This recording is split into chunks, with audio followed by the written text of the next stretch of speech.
So, greetings everyone. I am Hakima El Jamael, and my topic will be the physical development of the preschoolers.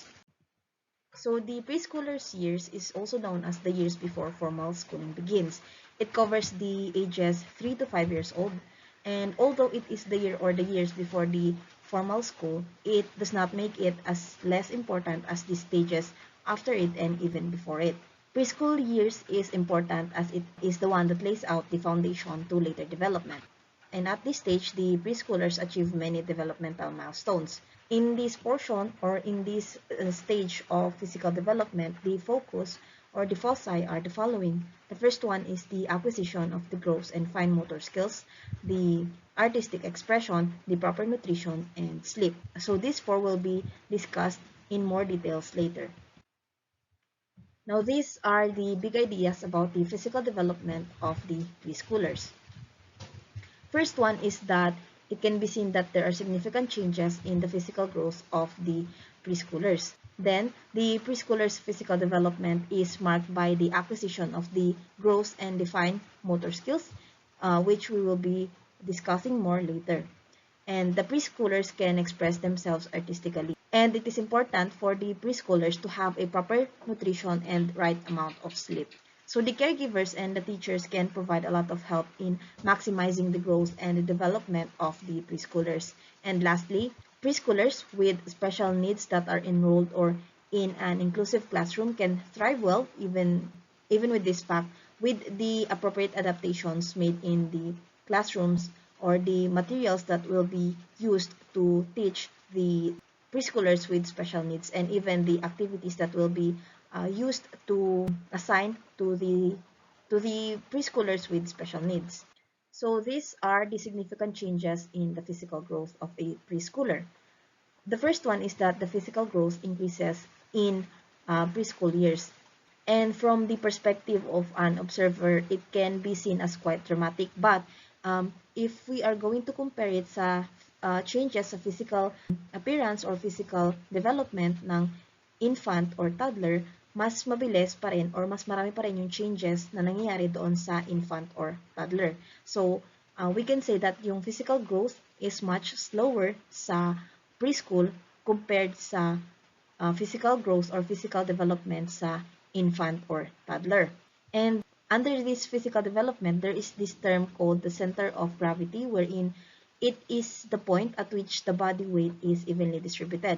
And as we go along the different stages of physical development, this might change. So, iba yung center of gravity sa infancy and toddlerhood and iba yung center of gravity sa preschooler. Sa preschooler, the center of gravity is at a lower level compared sa infant. So, yung center of gravity ng ng preschooler is near their belly button or their navel. So, yung paglipat or yung shift of the center of gravity to this location gives the preschooler a more stable and more balanced stance compared sa toddler.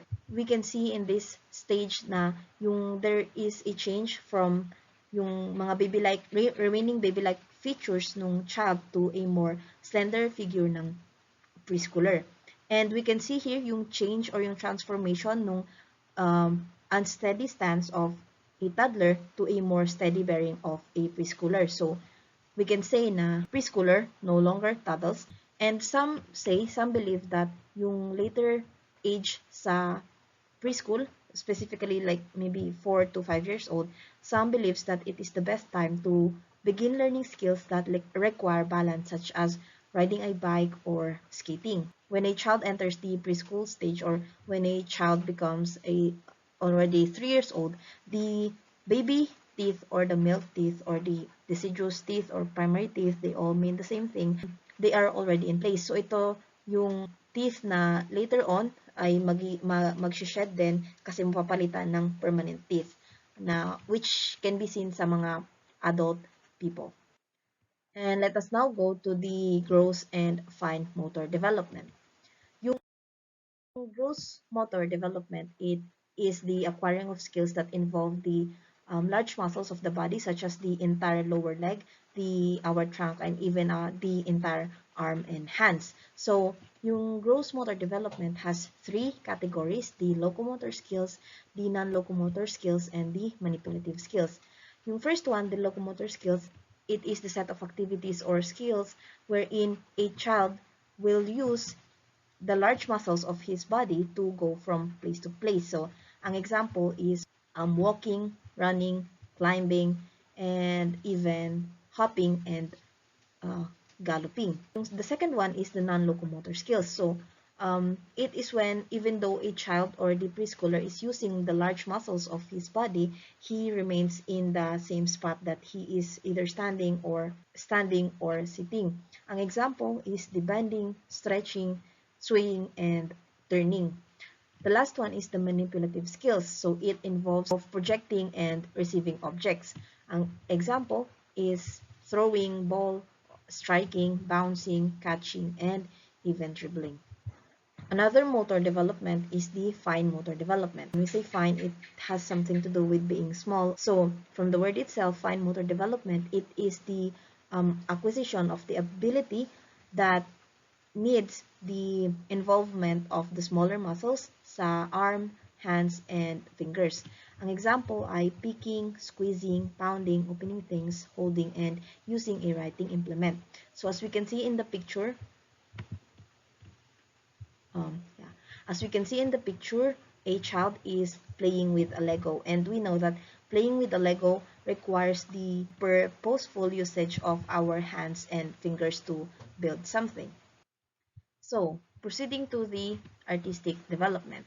The artistic development is quite obvious in preschoolers because their heart is in the interest to draw and make other forms of artistic expression. And when we say artistic expression in this like part or in this aspect, we mean the visual arts, including the painting, sketching, and drawing. So since we are using our hands and fingers, we can say that the artistic development, it utilizes a lot of fine motor skills or fine motor development. So because of Lowenfeld, we have the stages of drawing. The first one is the scribbling stage. Sa stage na to, the preschooler begins by drawing with large zigzag lines, which will then proceed to drawing circular markings and then to more discrete shapes. Yung child na nagdo-draw, he can start naming his or her drawings. The second stage is the pre-schematic stage. When a child enters this stage, we can now see early or some representations sa drawing niya. Kaya if ever an adult or say an older sibling or teachers see his drawing, he will recognize some of the figures there, such as, let's say, house, sun, and clouds. Now, continuation from the scribbling stage, still yung preschooler will give names to their drawings. In fact, they may use the same or similar names over and over again to different drawings. And these drawings have the prominent head with basic elements.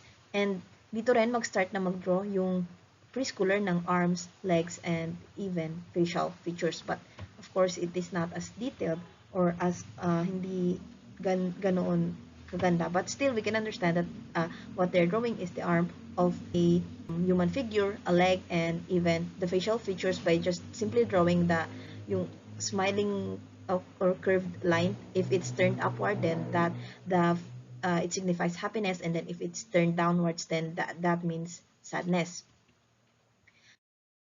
The third stage is the schematic stage, and since it is the latest stage, if we compare dun sa scribbling stage and the pre-schematic stage, we can say that yung drawings dito will have more elaborate scenes.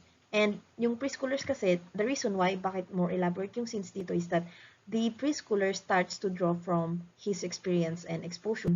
Dahil dito, yung drawings niya will probably involve a lot of the things that he can see from his environment, such as trees, the sky, the sun, people, and houses. Now for the nutrition and sleep of a preschooler. So yung nutrition that will be received by the preschooler has a far-reaching effect on his or her physical growth and development. And we know na yung July, it is celebrated as the Nutrition Month because it is done so to advocate the proper nutrition of the preschoolers or children at this stage. As for the rest and sleep, it is important na yung preschooler will have sufficient amount of rest and sleep because we know how active they are during the day in, let's say, daycare or even in nurseries. They require the they require 10 to 12 hours of sleep each day. And during sleep, dito nangyari yung mga vital biological processes such as yung replacement, removal of dead cells sa ating katawan. And we have also learned that during sleep, it is when the neurons, the cells of our brain, it is when the neurons make connections with one another. And we know na the more connections there are between the neurons of your brain, higher the chance that you will retain information. During sleep, there is this phenomenon or this event called the rapid eye movement, the REM. So, dito, at this time, yung growth hormones na necessary para sa, of course, growth and development of the preschoolers are released. And also, during sleep, yung blood supply of the preschooler will increase. And this is important because this increase in blood supply will help yung preschoolers, the resting preschoolers, to regain energy and be active again for the next day. A quick look at what preschoolers can do. So this list, of course, from the book, but it is quite long. So ang ginawa ko is that I only took like the first paragraphs from each list para maximize yung time. This list is lifted from the physical domain component of the Philippine Early Learning and Development Standards and is now adopted for use by the Early Childhood Care and Development Council. So, sabi dito sa list na to is that at the age of 3 to 4 years old or 36 to 48 months, under ng gross motor, again, ano yung gross motor? The gross motor is the skill or the acquisition of the skills that require the involvement of the larger muscles of the body such as the entire leg.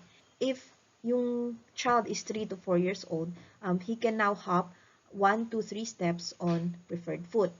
As for the fine motor, again, the fine motor development is the acquisition of skills that require the involvement of the smaller muscles of the arm, hands, and fingers. So, sa fine motor ng 3 to 4 years old, we can see na the preschooler will consistently turn a page of a picture or storybook. He will look at the illustrations in that book and with immense interest.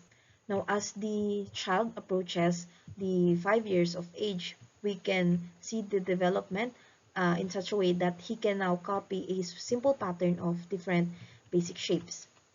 And then for the personal care and hygiene or the self-help skills, yung 3 to 4 years old, we can see that he can now pour a liquid from a pitcher without spillage. And then approaching sa 5 years old, the preschoolers can now feed himself using fingers without spillage. So the caregivers are probably the most important people to have around ng mga preschoolers because they have important roles sa growth and development of the preschooler. So itong in the book again, there is a very long list and I only got yung first sentences to maximize the time. So this list, basically, ito yung mga what the caregivers can do para ma-encourage yung physical development and growth ng preschooler. So generally, for all the preschoolers, yung what a caregiver can do is that engage yung preschool children in simple games that involve running and walking. For 3-year-olds, the caregiver should encourage the development of hand-eye coordination by providing large buttons or old beads na nakatali or nakaipon sa any string or ties. And then for 4-year-olds, the caregivers should encourage the physical development itself by playing follow the leader. Yung follow the leader na to, yung concept nila dapat is to pretend to walk like other animals such as dog or even crawling like a snake. And then for 5-year-olds, the caregivers should encourage body coordination and sense of balance by still playing follow the leader, but this time instead of pretending to walk like other animals, they should try to focus on locomotor skills such as the skipping, galloping, and hopping. So, di ba yung locomotor skills under ng gross motor development, the usage of the larger muscles of the body.